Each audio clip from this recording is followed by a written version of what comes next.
Welcome everybody. This is a bit of an experiment. We haven't done a live stream kind of discussion on Discord before, so this is a new one for us. But if the format works out well, we'd love to do more of these. And today, what we wanted to do was kind of play around with doing some lightning demos. So ideally, we would allow folks from the community to step up and share and show some of the stuff they're working on. If you have something and you want to share it, drop it in the comments and we'll invite you up on stage and let you kind of show how things go. I know that I'll turn it over to Joseph in a minute and we can dig into some of the cool stuff he's been working on with ChatGPT. Depending on timing, and we've got plenty of time here, if we take a look at some cool stuff and kind of reach the natural end, we can always open up the conversation for just a general AMA idea sharing session. So that's an option we can get to if we've got time. So any questions, any thoughts on that before we dig in? Not seeing anything right now. That's great. Well, Joseph, you want to kick it off, man? I think everyone's pretty excited to see. You always come up with the craziest stuff. I'm not sure how you do that, but you always come up with the craziest things. All right. Well, I got a bunch of crazy stuff to show today. Does anybody else have anything they wanted to demo? Like, I don't want to steal the whole time, but if nobody else wants to go first, then we'll start with the AI stuff. Yeah. Yeah. I'll keep an eye on stuff, Joseph, as we go through. So I can kick you off the stage if we're getting tight on time. No worries there. Okay, I am going to start sharing here. Let me know if you get this. Hey, there it is. Okay, so the first thing I did was like an image generator. It's real basic. I just got the API working, send it a text prompt, and then it returns the image, right? And so I got this silly one of cats sitting at a negotiating table trying to prevent World War III. It's come up with some pretty crazy ones, and then you just type in whatever prompt and it generates a new image. So this one was just like the first experiment figuring out the API. And this is using Dolly? Which one is it? I have to look at it in the editor. There's several different generators, and you can send the same request through the same API to just change one property on there and tell it what generator you're using. Yeah, so there's a few different ones. We'll look at it in the editor in a little bit. So anyway, this is the first one, and like I said, it's real simple. Just you send it that text string, and it gives you back an image. But I got the API thing figured out, and so then I was like kind of trying to figure out how I can do something useful with it and like write a function. So the first thing I came images of cats. Yeah. The API working. Now what can I do? So the next thing I did is the snowflake generator. And it started out a little more basic. It didn't have the facets and or the color, I don't think. And so I asked it to write a function that takes these parameters of size and color and how many branches it has and strokes. And it's a little easier to understand if you start out with everything just like one at a time. So what does one branch look like? There we go. So one branch, two, right? So it's a little easier to understand as you watch it get built, but then it gets complex pretty quick. So you can get some pretty neat designs out of it, and I haven't got as far as like downloading the image yet, but this was the first experiment that I did with it, where I was passing in parameters and really wrote a function that did something, right? And so let me ask you a question on this. So on this one, this isn't actually using ChatGPT or OpenAI directly, but you talked to the AI and it wrote the function to do this. Yes.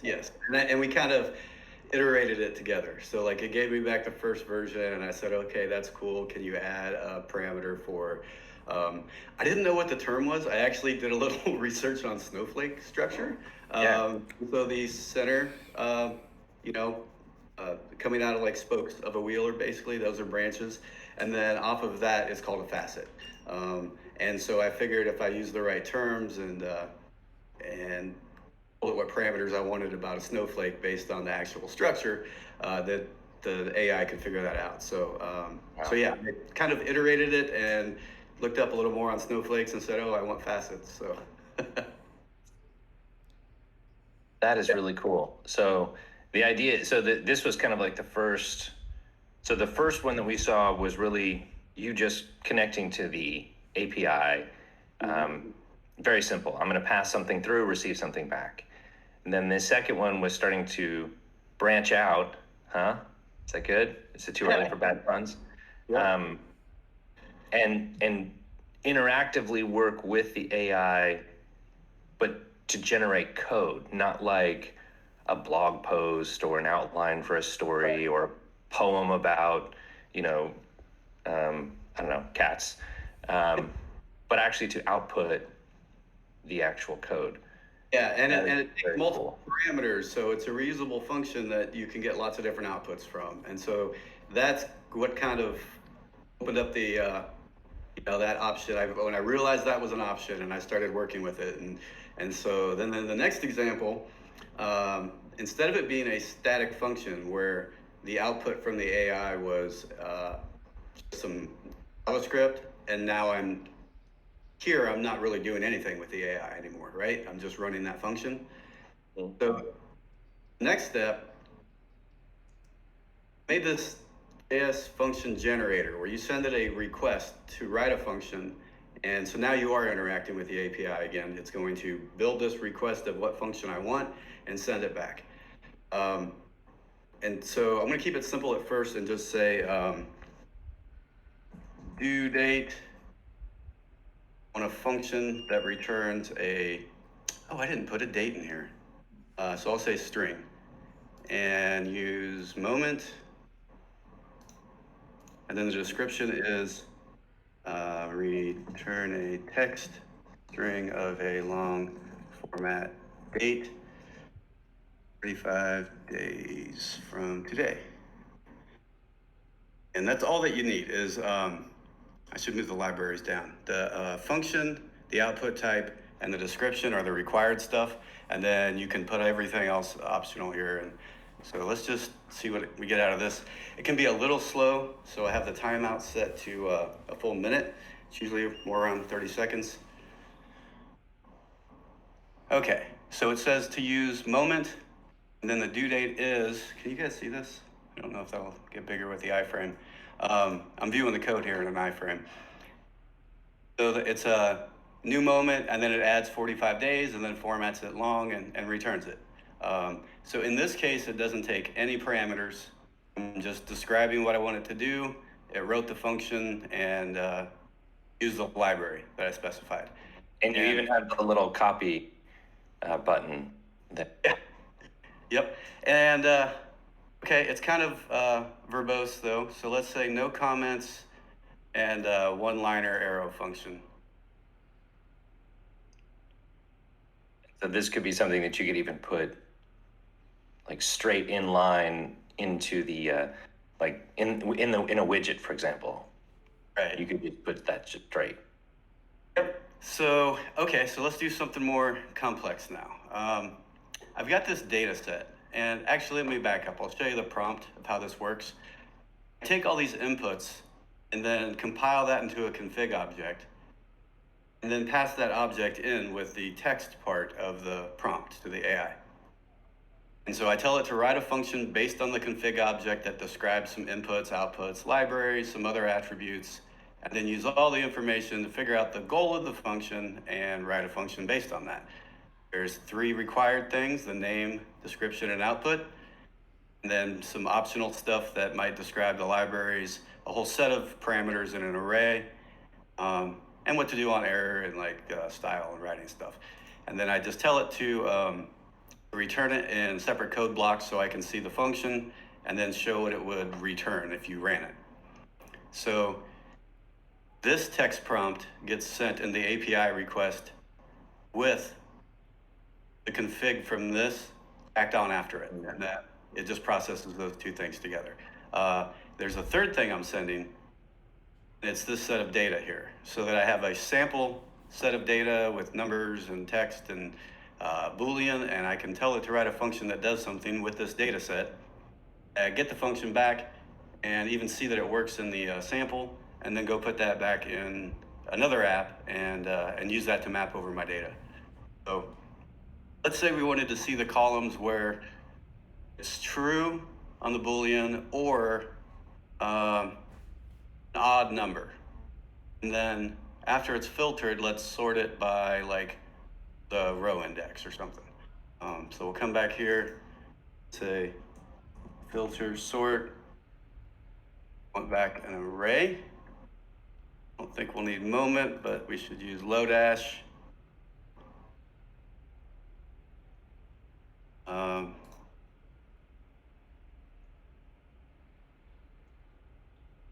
Okay, so how do I want to say this? When I send the API request, I've got the data set from here and an object that's called config, and then inside that .sample data. So config is everything, the whole prompt. Right. And then .sample data is the data. I've been able to reference that just by naming it, and it knows what I'm talking about. So filter the config.sample data, where the Boolean is true or number is odd, and sort by row index descending.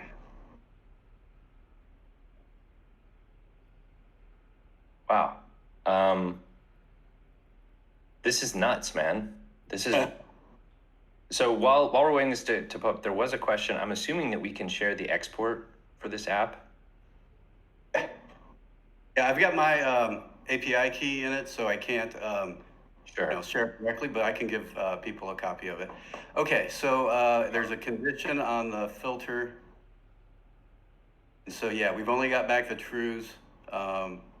It gives you a sample of the output so that you can see how it works, and it's just a filter. It's using Lodash .filter and then sorting that. Which is cool because Lodash and Moment are included in Appsmiths automatically. So those are free for people to use when they're writing functions, which is why they're there. So I'm turning it into a one-liner now. See if that works. And while this is doing this, what was your process for actually building this one? Because this is a lot more complicated than the snowflake generator, right? Like the other one was just, hey, write me a help me build an app that does snowflakes. And now it's like, help me build an app that helps me build functions. Like, how do you? Yeah.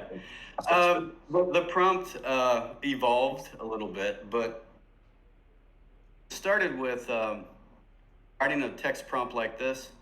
Wasn't sending the sample data. I didn't have all these extra parameters. I just said write a function that does this, and I slowly figured out like, okay, let's give it a good way to describe things and tell it, key value, right? Like I'm giving you this descriptor or set of a data point, and this is how I want you to use it. Here's an array of objects that represent the parameters, and it's called use parameters, and it figures that stuff out. If you just give it useful names of your data in your config file, and then tell it to use all the information provided to determine the goal of a function, you just give it a good config file, and it knows what to do, man. Wow. So basically, in this particular case, you're using the ChatGPT API almost like a super flexible function in itself, because then you're passing through a parameter, which is the prompt and your config object. Yep. Only it's almost like a universal function that can do anything, which is something I've not thought about for the way that ChatGPT works, but really that's what it works. You pass through some massive prompt, some parameter set, and it returns something. Yeah, Very interesting. I'm pretty complex with it. So I'm gonna do a chart now. generate a Fusion.js a pie chart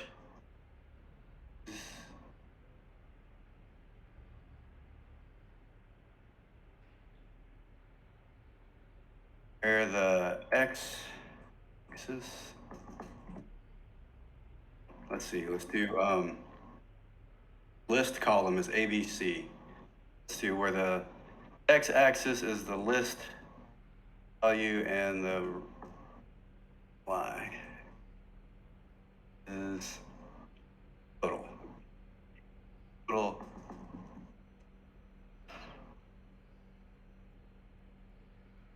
Let's see if that works.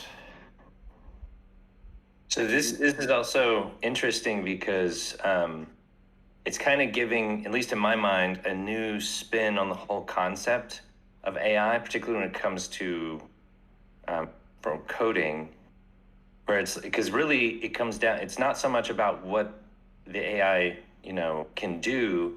It's more about how good are you with your prompt. Oh yeah. And so like that is a skill set, right? It's just like searching, Googling is a skill set. So I could see people getting better at this than others and doing really crazy things. So this is actually, yeah. Okay, so it's using a group by to group the fields by the list column so it can map over that and then create the key value pairs. Then it returns the chart object, everything needed to paste in there. And when you get to the data part, it's the label for A's is 9, label for B's is C's. So it's mapped over the data, used the library, created the entire chart object, and then inserted the data part right there. Wow, and this is actually a really, really great example because Fusion charts are the Fusion chart library is insanely rich and useful, but also can be really complicated. Like you have to go look at the docs and you have to figure out exactly which things are there and kind of figure out how you want it to be. I'm learning so much more about Lodash because of the things that it's doing to solve the problems I give it, and it does it in better ways than I would have thought of, right? Like Yeah. chain, like Lodash chain, I understand what it does now, but I hadn't heard of it or wouldn't have thought to use it, right? I'm not thinking of Lodash, yeah. So just by like tinkering with this thing and getting it to solve, it's stuff I could write, but when I see how it does it, I'm like, oh man, and then I'll go Google this, and check out the docs, and yeah, it's a really fun way to learn. And this Raven and Medved just commented this prompt engineering is the thing, and prompt engineering is going to be a new profession soon. I mean, I never heard the term prompt engineering. I don't know if you guys just made it up, but I think that's actually a legit thing, right? Yeah. Because it's not even just the prompt. You still need to understand how things work and like which libraries you're going to use and what inputs and outputs, and you still have to have a pretty solid grasp of the technology. Like you said, Joseph, even if you don't necessarily know exactly how you would build this in Lodash, you need to know that that's a tool you want to use and why you want to use it. Wow, this is actually really, really interesting. Yeah, man, I've had a blast with it so far. I've got some other libraries. I could do other examples here. PDF stuff, I've always had to modify the code a little bit to get it to run in Appsmith, but it does kind of work. Same with AppScript. I've had it write some code that ends up working in AppScript, but I had to make a couple minor changes. But it does reference real methods and classes that are only available in AppScript. It's not trying to do it with vanilla JavaScript. So it's a cool way to get you started, but you'll need a little bit of experience and like skills to debug and figure out why that one's not working. Well, so in the interest of time, can we go on and check out the other two? Because I think people probably might have some. I'd love to pop under the hood and see some of this stuff in a minute, but Sure. Yep. Okay. So the mock data generator, man, this thing's insane. So I had a lot of fun building this one. It started out, I asked it to give me just the raw JSON of the data for a customer table from a CRM. And It was pretty basic, it was like 4 or 5 fields, but it was on the right track, giving me, the type of data I wanted. Then I said, okay, write a function that uses faker.js to generate 10 rows of this type of data. And so then it gives me a function that does just that one table. In the function, it says for the name field, use random.firstname, random.lastname, email, right? It's got all these functions that just give you back the types of data. And that's just how Faker works, right? That's a Faker thing, right? Got it. And so I had it write a function that generates a single table, a customer table using Faker. And that's something I could have done myself in 5 minutes, no big deal. And I said, all right, now write a function that generates data for any table based on a config file. It tells you what fields I want and what Faker function to use for each field.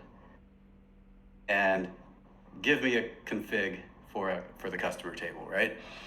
And so it came up with this JSON structure that's an array of table, and then it's like customer. So the customer equals another array of all these fields. And for this field, use this Faker object. And then I asked it to write the config objects for every table in a CRM. And then I made this drop down for all the tables. And then I said, all right, give me a created by column that uses an ISO date format and created by. It's in the same random value range as the IDs for the customer table, so that any other table will have a created by ID that matches up to the values that were randomly generated. Yeah. And so this is the end result. I've got 2 outputs of this thing. One is a big config object that contains a bunch of other objects for each individual table. Then nested down in that is a list of all the fields to generate for each one. So that was one output. It wrote the giant config object. And then the other output is a function that takes a config object and generates that type of data. Wow. And so I put those 2 things together, and now I've got projects and line items, and it is stupid fast because it's generating it on the client side. So like, here's 100 of anything that you want just instantly. Because you no longer have to call the AI, because you're using Faker.js for the data generator.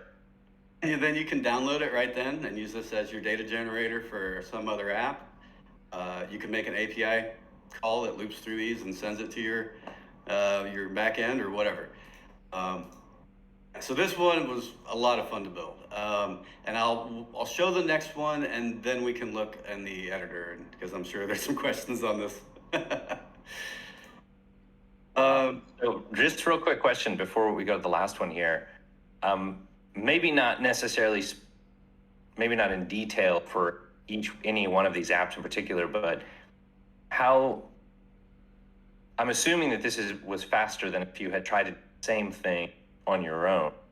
Do you have a sense of how much faster? Like, did you get it done in half the time? Was it like 10 times faster? Was it 3 times faster? Like, how much did this help you in terms of? As dynamic as this is, and like powerful, where it takes the full config object and can do any table with any kind of columns, that would have taken me like at least days, if not weeks, to build. Probably weeks to find the time, but like, days worth of work. If I would have just stopped at a function that makes the customer table, and then a different one for the next table, and I just hard coded, these are the fields I want, and these are the libraries to use. At that point, it would have been a whole lot of copy and pasting, but not a lot of complexity or time. But as soon as it steps up this next level of being dynamic and taking an entire config object and generating any table, that would have taken me a long time to build. And then on top of that, not to detract too much, but we also have to keep in mind that on the one side, we're able to use the OpenAI, the ChatGPT to speed up the process of helping get the output that you would have had to have taken longer to figure out, create, debug, etc. To sped that up, but also the fact that we can very quickly use Appsmith to grab those widgets, drop them in place. we have a place to cut and paste the JavaScript right into the objects, and that also makes it super fast. So it's kind of like taking the speed up that Appsmith provide and then kicking it up a notch by using this kind of robotic assistant Yeah. to do your bidding. Yeah, it's a really powerful tool, but like Muez and whoever in the chat said about prompt engineering, it's it seems like a toy at first, but you really have to figure out how to structure prompts and give it good problems and sample data so that it knows what type of result you're looking for. And man, it's so fun when you figure it out, though. I think, you know, as you go into the next one, maybe you should consider updating your LinkedIn profile, Joseph, and putting prompt engineering as one of your skill sets. Nah, I'm not even on there, man. I'm not into social. Might have to now, though. I mean, okay, great. So the last one is actually two because they work really well together. The first thing, let's see, you might have to something in here. There we go.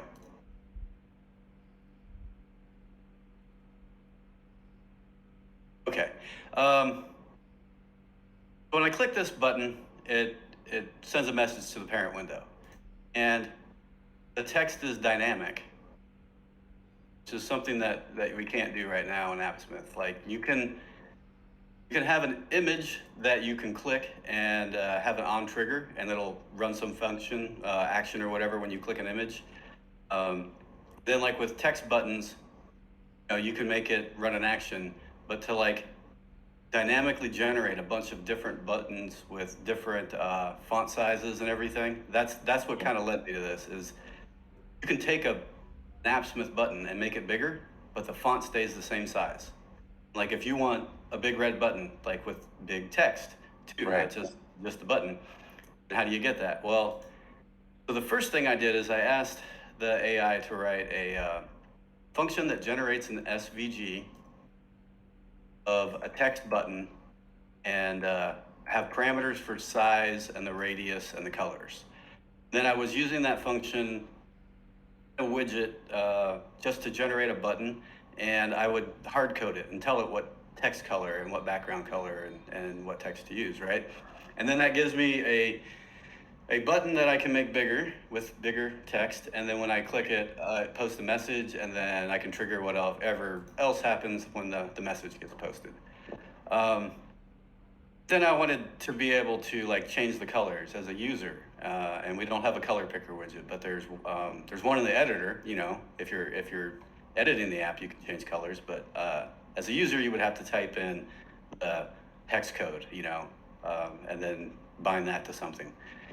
So then I asked the AI to write a iframe or a snippet of HTML that I could put in an iframe, to HTML color picker, then to post a message with that value to the parent window.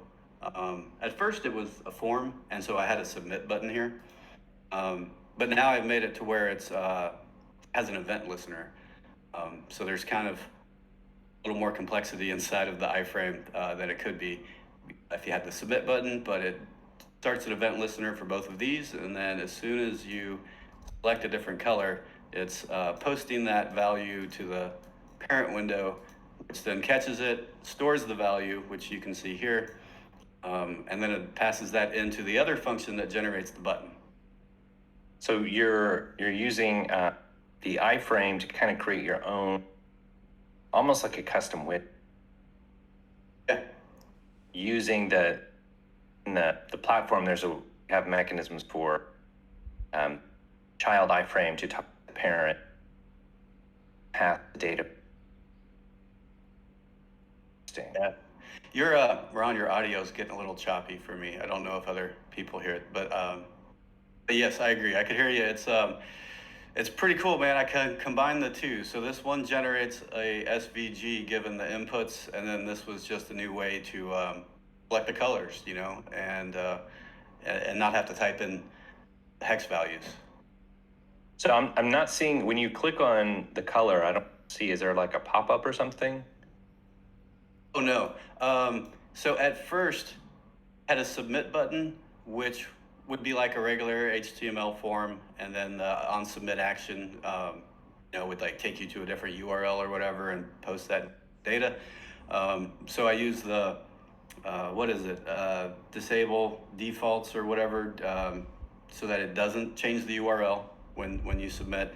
Um, and and then I still had the submit button, and so I just changed it to an event listener, and then it posts a message to the parent window. And we can go ahead and switch to the editor Yeah, side let's now. take a look. Oh, maybe not. Hang on. Gotta log in. Odd that it chose right now to log me out. Well, I tell people if you ever watch a demo that doesn't break, you shouldn't trust it. Yeah, so I didn't have time to set this up with a stored value to initialize it, and so it's coming up empty at first. All right, so the iframe here, input, Right. get its element ID, then add an event listener that passes the event and gets the color from it, and then post a message with that. And then when you post the message to the parent window, the other half of that is this iframe widget on message received runs this function that stores the color. Color picker, store the color. So it just checks to see if there's an existing color. If not, use an empty object. Get the message.input name because there's two different colors. So first I figure out which color just got changed, and then what color is it now. And then I use Lodash's sign to take the old colors and apply the new color, and then store that value and return it.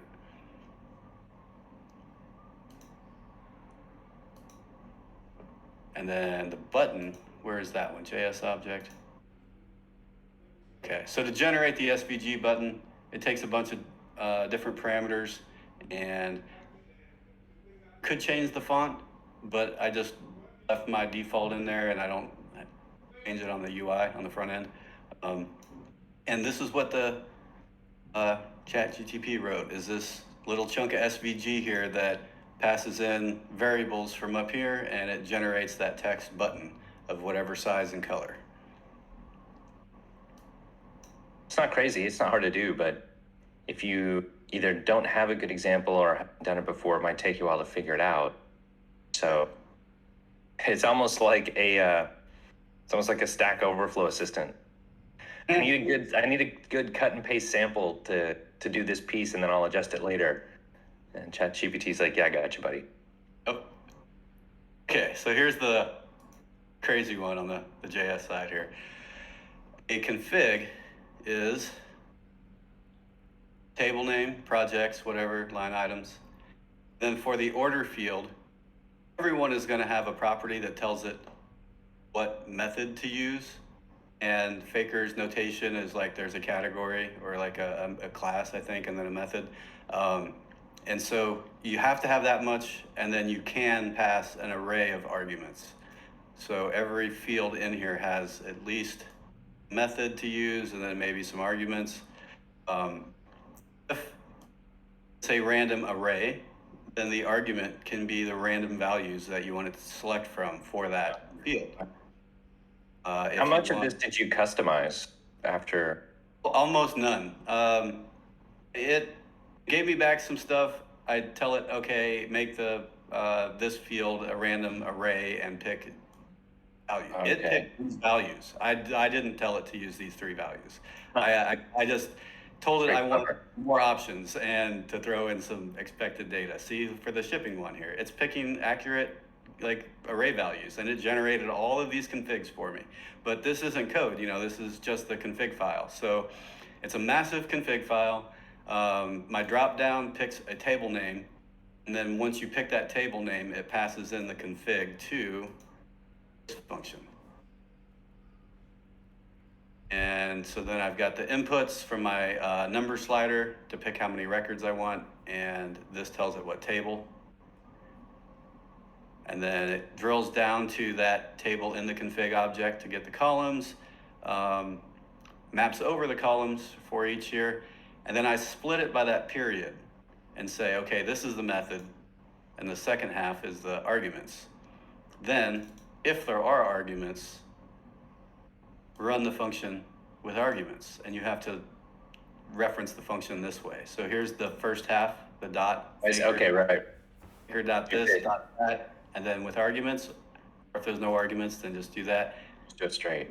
It's so like clean and simple, like the way that it wrote this.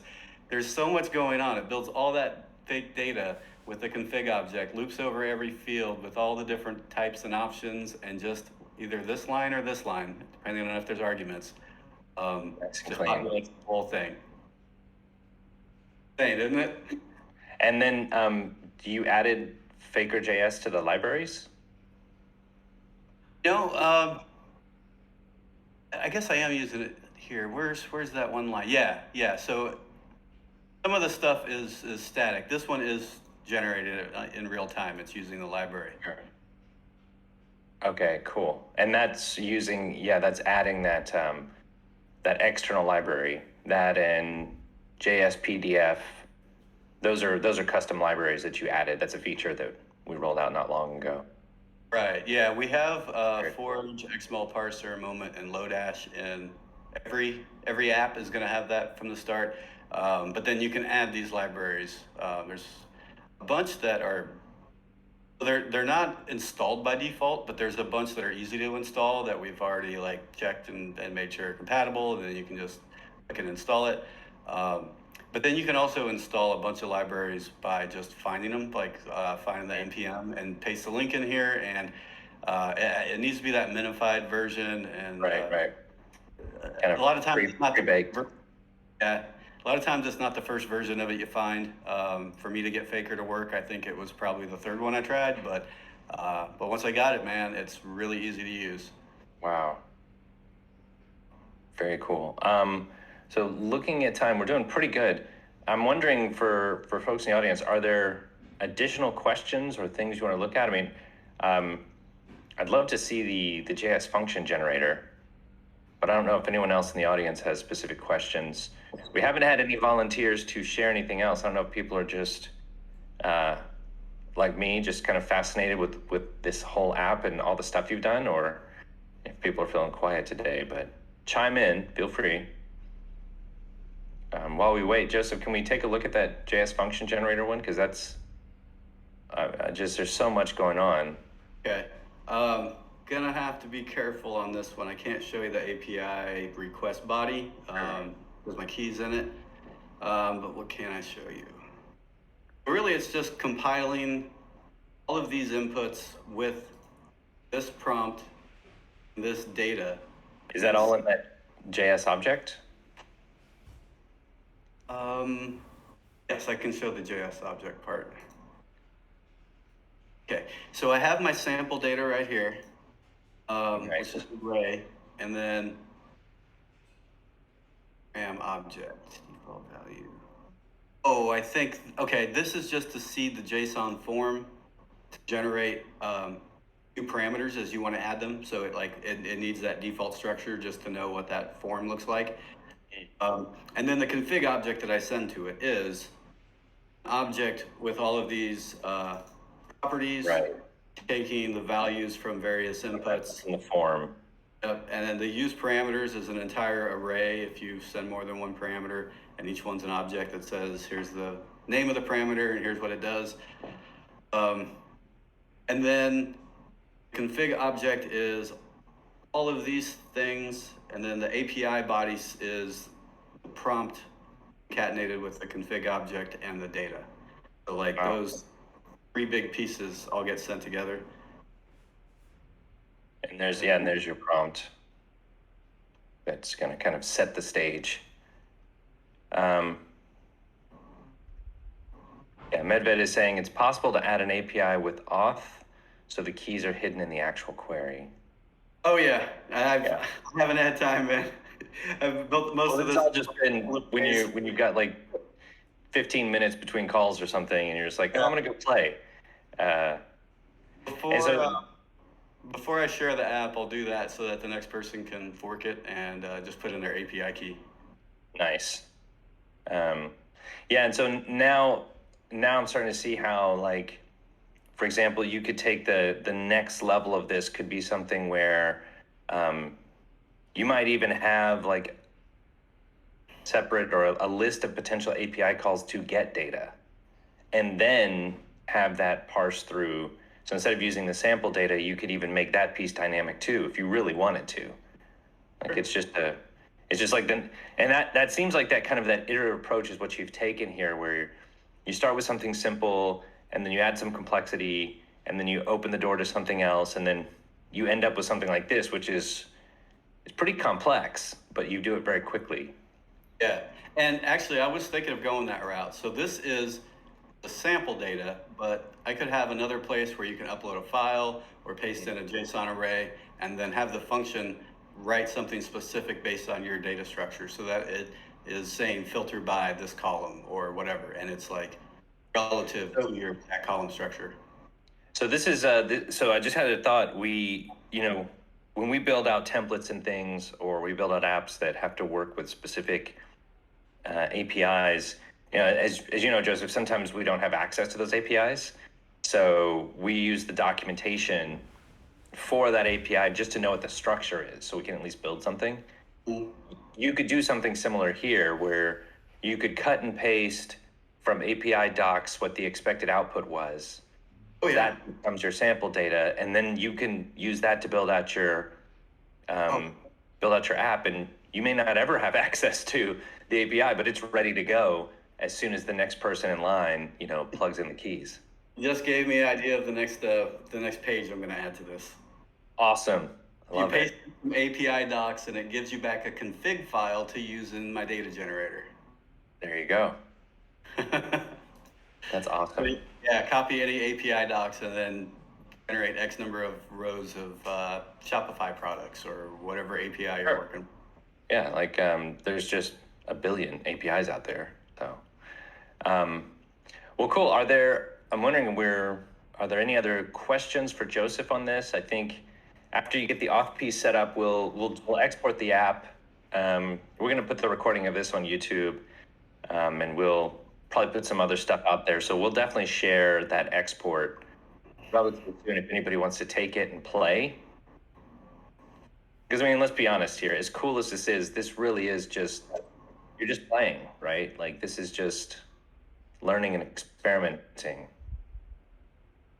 I mean, I've learned a ton just and having fun with this thing. And at first it was totally seemed like a toy. It was a little fun, but the image thing like got old after a few minutes. I was like, okay, I got it to work. Now what? Right.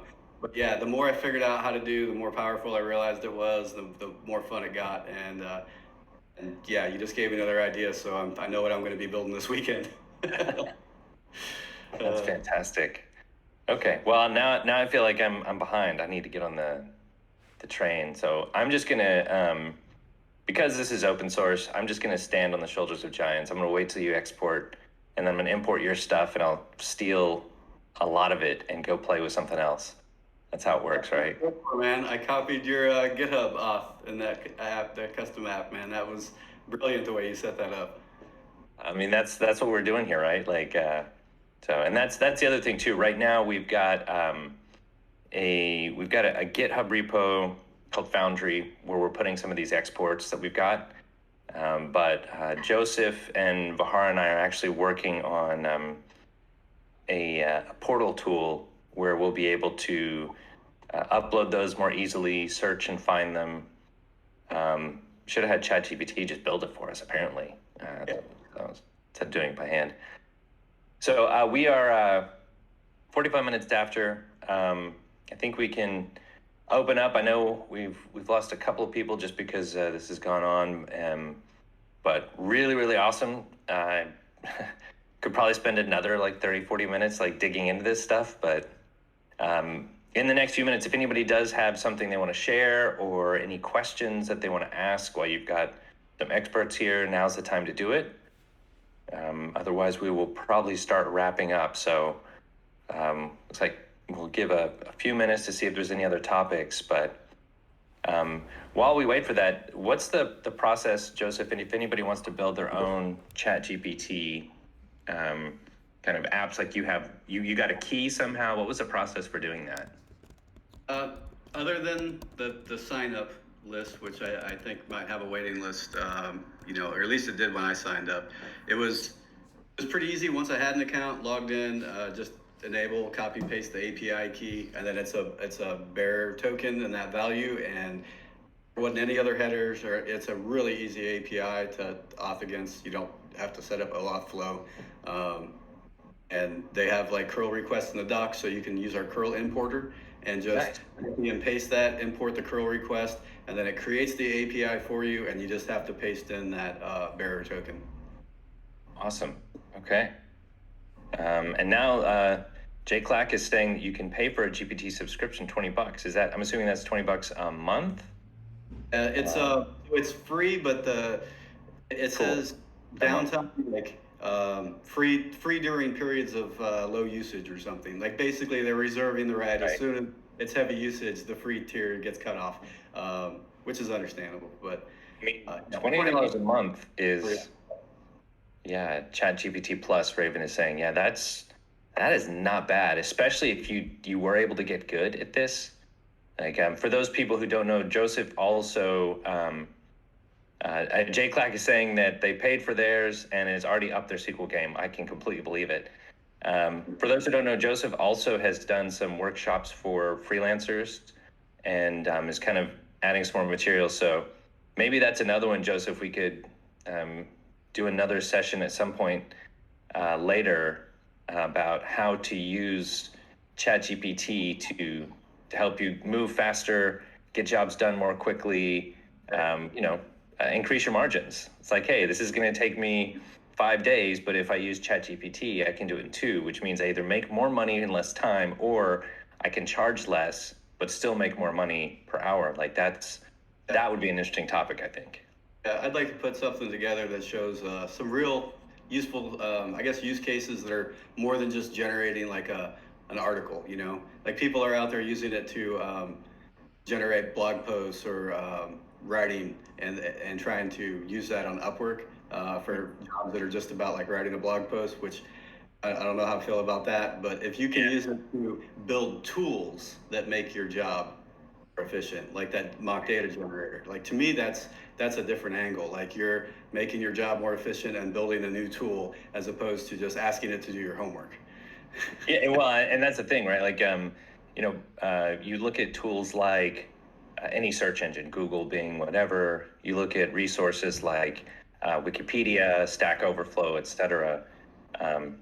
This is actually very similar. It's a tool you can use. So you could Google something, or you could go to Wikipedia, cut and paste, and turn that into your teacher. That's not really the thing. Or you can use Wikipedia and like some of those tools that like give you summaries and talk about like the text as part of your research to help you formulate your own thoughts. Jay Clack says, yep, I've also been turning my Jira ticket responses into Shakespeare sonnets. That's awesome. Oh man, that's fantastic. See, now that's a proper use of this technology right there. That's absolutely great. Cool. So I think we're good here. We've kind of covered a lot of stuff. We spent a lot of time. Thanks everybody for showing up. Hopefully this was useful and interesting. I personally found it interesting and fun. So we will be sure to share the JSON export for the app. So if you want to play with some of that and get some stuff started, that'd be great. In the meantime, I'd like to just say if anybody does have anything cool, specifically around using ChatGPT that's kind of on topic, feel free to post it in Discord, share that with us. Of course, if you're doing something cool that has nothing to do with ChatGPT, share that as well. It's always good to spread the knowledge and inspire other people to do crazy things. So anything else you want to add, Joseph, before we close out? Yeah, I'll have a bunch more crazy stuff built for our next call, and Ron's already given me the first idea, so looking forward to doing this again. You guys, if you have anything you want to prepare for the next one, feel free to just, DM us. We'll put that form out again too before the next one. But if you've got anything cool you want to demo, always feel free to put it in the Show and Tell channel on Discord too. But if you want to like actually present at the next one, just drop us a line, and we'll be probably doing these regularly. I'm not sure if it'll be monthly or quarterly, but we'll definitely have another one soon. Well, I think soft challenge to Jay Clack and Raven, who seems to already have some pretty good experience here. Maybe y'all can come up with something next time and kind of show us how it's done. Cool. Well, thanks everybody. I think we're good. We will go ahead and close out. Looks like we've issued a challenge. The gauntlet has been thrown and accepted. So next time we'll do this again, and we'll see some other really cool stuff and share it all, and everyone gets better. Thanks everybody. Have a great weekend. Thanks everyone.